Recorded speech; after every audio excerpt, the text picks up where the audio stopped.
Hey guys, how's it going? I'm Tristan. I just got back from Hawaii yesterday and it got me thinking of what do you need and what don't you need when you go traveling. So you probably don't know this, but I've lived in 3 different continents and I've been to over 20 different countries.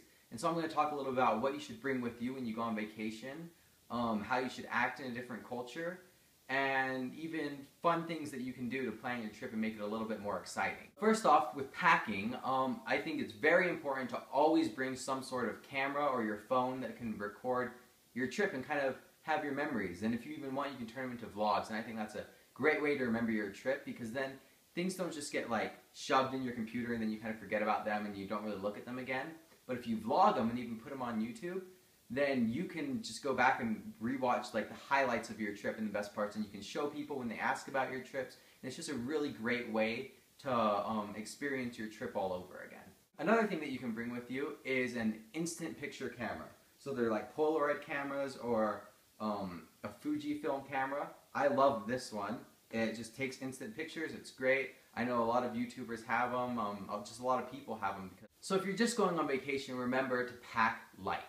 It's always important to pack light, but not too light. For example, if you're going on a 7-day trip to Hawaii, or a 13-day trip to Hawaii like we just went on, I realized that I packed way too much. I probably brought like 8 shirts with me, 3 different swimsuits, 4 pairs of pants, and like, for reals, am I gonna wear jeans in Hawaii? Probably not. Most of the time we just hung out in our swimsuits and whatnot.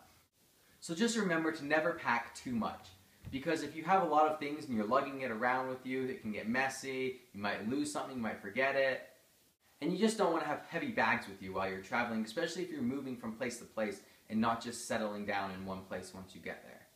Another thing that I think is a must to bring are these things. You can call them slippers, flip-flops, sandals, whatever you want, but they're just great for everything.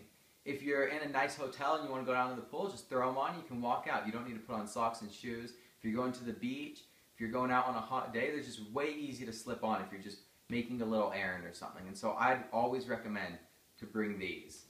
So before you go somewhere, you'll want to look up their customs and cultures to make sure that you're polite and that you're not offending anyone while you're there. It's even a great thing to do is to look up how to say please or thank you or hello in their language, just so that you can greet people and be more friendly. And I think they'll really appreciate that if you take the time to learn to do those kinds of things.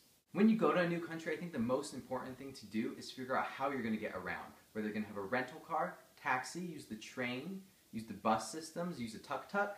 Just whatever you're going to do, it's really important to figure out how you'll get around from place to place. Another thing that you should do when you're traveling is you should look up some of the historical sites to go see so that you can make sure you visit all of those.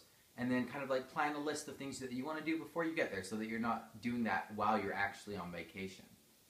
And also guys, if you're traveling with someone, make sure they're not doing all the work and paying for everything themselves. Make sure you offer to pitch in and help, because you don't want it to be kind of like a burden on that other person if they're like the ones taking you on that trip. Unless they said they wanted to pay for it, then by all means, just let them. Well guys, that's what I got for you today. If you liked it, give it a thumbs up, and I'll see you guys next time.